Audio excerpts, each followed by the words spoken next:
Hello, thank you very much for giving up 5 minutes of your valuable time to have a look at this presentation on a quality of life framework that we've been developing for young people with autism and their families. My name is Kiran and I'm the Chief Executive at Swalcliffe School, which is set in the beautiful Oxfordshire countryside. As you can see, we're a charitable incorporated organisation. We currently work with about 20 different local authorities. Over the years, we've developed a strong track record of working in the field, and there's some testimonials there that hopefully back that up.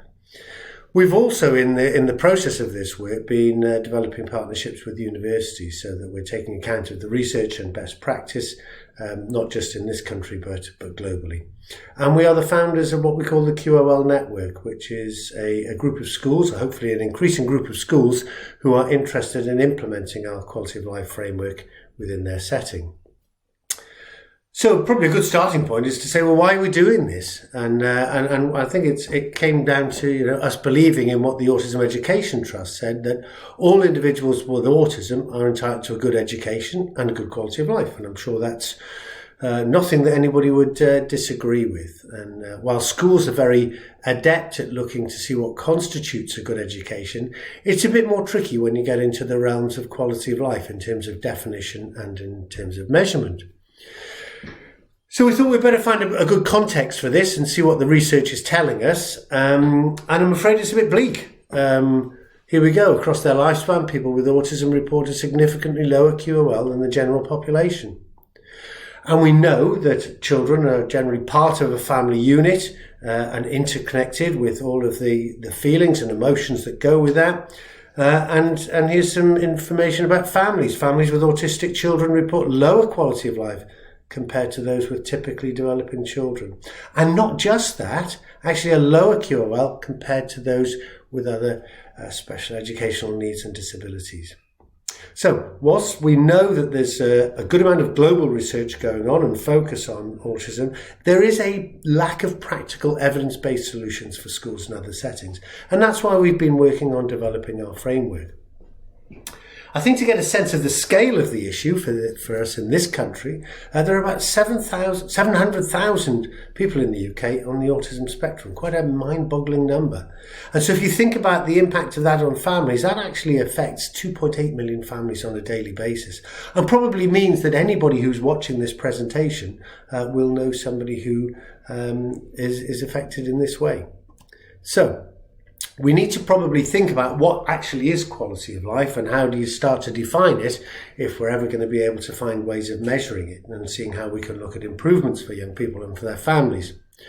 So we looked at the work of Robert Shallock from the States, and he talked about different domains of quality of life, both for individuals and for families. And I think that little framework there sums that up quite nicely so that we can look at the fact that QOL isn't a single entity. It's something that's very personal. It's something that's multifaceted. It's something that's dynamic. It changes over time. And it's also responsive to the context in which we're in terms of the time that we're in and the location that we're in. So it's a complex dynamic, and there are domains for young people and there are also domains for families. So we've been looking at that and using that and thinking about that and saying, well, in a school context, what can you do with that? So that's why we developed our quality of life framework. And as you can see down the left-hand side, there's a real strong focus on what we're doing with working with students. And on the right-hand side, there's a focus on how we're supporting families. Now, I'm well aware that in a very short presentation like this, there's not enough time to go into the detail of how that works because it looks complicated with arrows going this way and that way and different colours. But the main focus is to think of is that using surveys that we validated through the work of Professor Eapen from the University of New South Wales in Sydney. We use these surveys on a regular basis. We collect information from our students and then we work with that information. That helps them to give us their voice on what the priorities are for them at a particular point in time. And we use a similar survey for families that tells us what the family issues are at a point in time, and we can triangulate that information with what we see in school to come up with priorities to support the young people and to support the families. And then we have weekly key working sessions which help keep all that on track. So there is a framework there that provides, if you like, an architecture for the school, an ethos for the school, and gives us a way to think about how we work and how we behave and how we organise ourselves. And this is a very flexible framework that can be used in any sort of setting. It can be used in primary schools, in mainstream schools, in special schools, in colleges and children's homes. And we've shown that we can flex that to work for the best interests of young people and their families or carers in each of those settings. How do we know it works? Well, the young people tell us that they like the QOL surveys and the discussions because it gives them a chance to say what's important to them. This is about hearing student voice and hearing the priorities that matter to them and helping us to support them to improve their quality of life outcomes by working with them. And the families also tell us that it's really important to them because it gives people in school a chance to understand what's going on at home, what are the pressures, what are the dynamics like, and how we can improve quality of life for everyone, or family quality of life. So we know that this is having a good amount of impact with our students and our families, and we've got over 100 stories now that are able to back that up.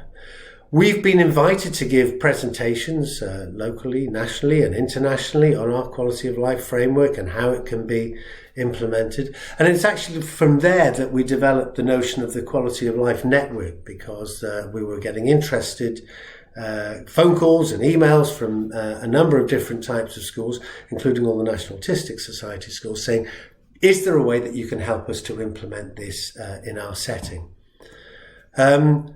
And I think this is a really powerful, just a set of words, really. This is from Mark Lever, former CEO of the National Autistic Society.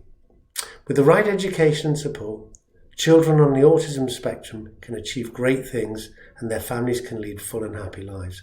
And that's really what we're looking for. But let's think about this. Without it, families are left to struggle alone and children can miss out on years of education, putting them and our society at a huge disadvantage. We'll be really interested to hear from you if you'd like to work with us to support that positive note that Mark talked about, to support the rollout and evaluation of our QOL framework, and to help us produce some high quality digital resources that we can share with others. And this will help us to help other schools to implement the framework in their setting. So if you think you'd like to help and you've got the expertise to be able to do that, please get in touch. Call me, Kiran, 01295 780 302, or at the email address there. And I thank you very much for your time and look forward to hearing from you. Many thanks.